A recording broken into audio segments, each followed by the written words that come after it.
have 9 tips for you to make sure that your emails are landing in your potential customers' inbox and not in spam. Now, the promotions folder is a little tricky because I know obviously we would much rather end up in the inbox, the primary inbox, and not the promotions folder. However, the promotions folder is there for a reason, and if you don't know what I'm talking about, this is a Gmail folder. So Gmail has the primary inbox, promotions, and then spam.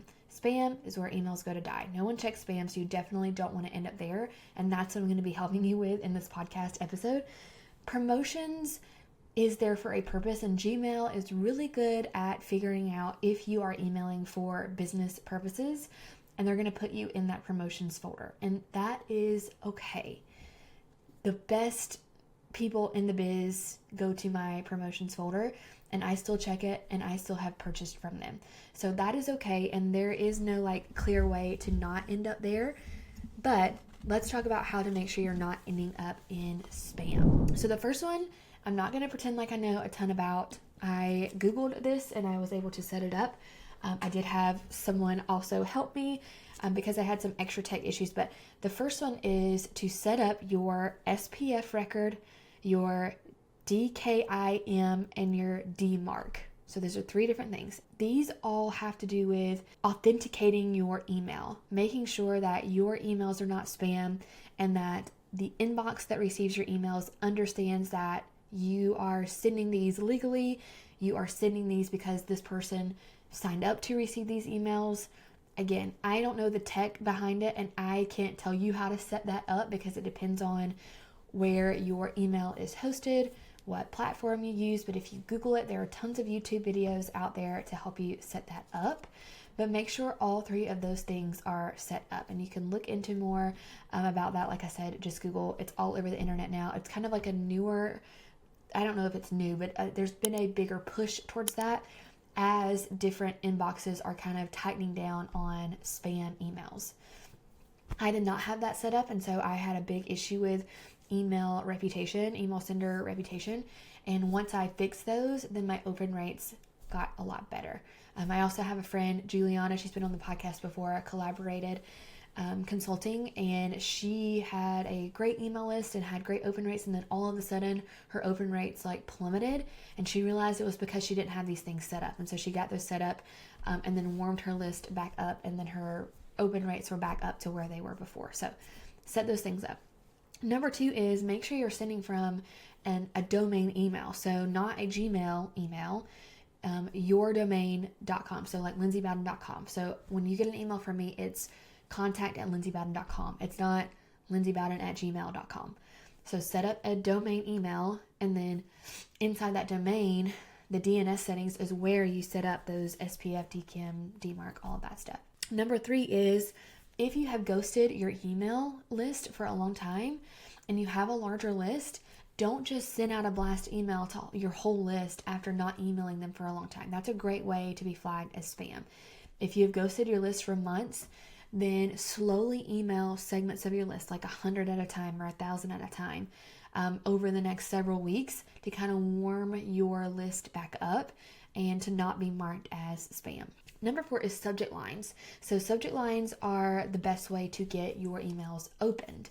And if you have spammy words like free or at now or offer, then it could send you to spam. So just be careful with spammy words in your subject lines.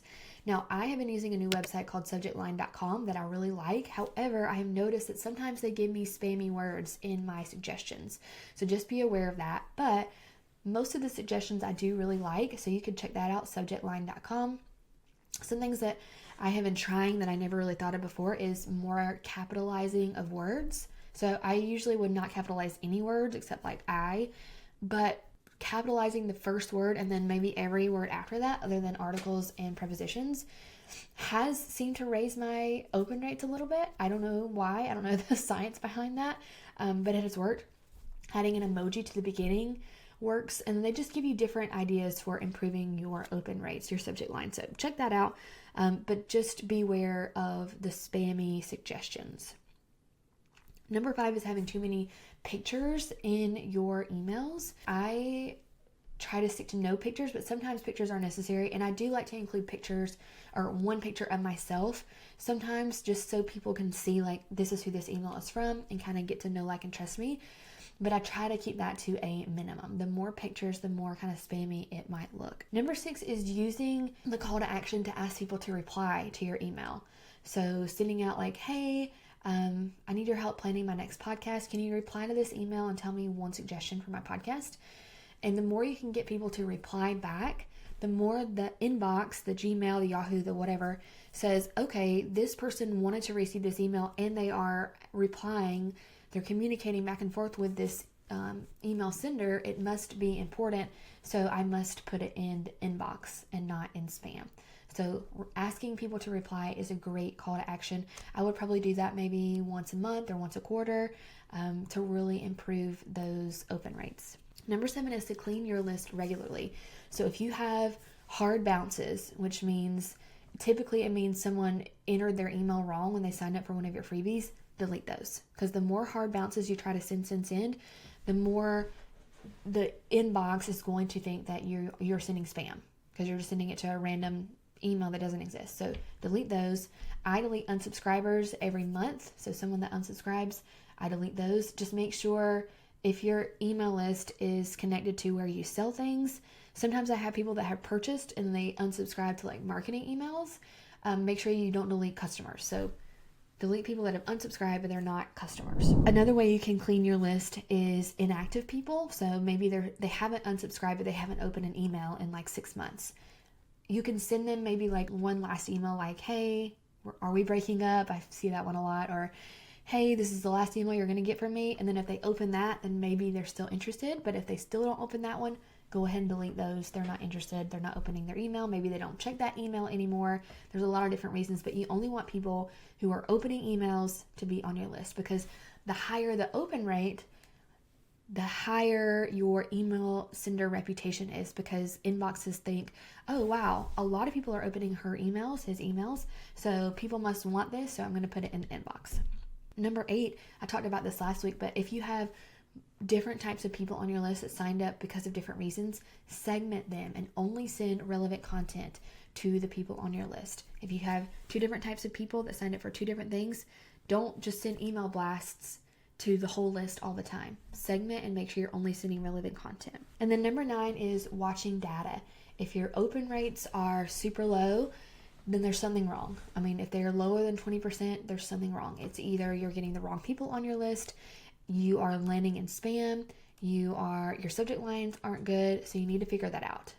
And there are some ways that you can test that. You can ask the people on your list if you have anyone personal. Like sometimes I have my husband sign up for my list and see where his emails go. Do they go to spam or whatever? To just kind of figure it out as to why my open rates are low. Is it my subject lines aren't good? The content isn't good. I'm getting the wrong people. My lead magnet doesn't match the content that I'm sending out. So check that, and then also check your click-through rates. Mine are typically 1 to 3%. If like no one is clicking on your links, then that could mean that you need to change up your content. Maybe you're sending too many like buy emails, and you need to send some more nurture emails, YouTube links, blog post links, things like that. If you can't figure it out, that's always a time where you could potentially hire someone. So like I had a big tech issue when I combined my 2 businesses last year. I had 2 different email lists and I combined them all into one email list. And then when I did that, my open rates plummeted. So I had to get professional help to help me. So if you need some professional help, then hire that out. You can go on Upwork, or there's other people that are email reputation experts to help you out with that.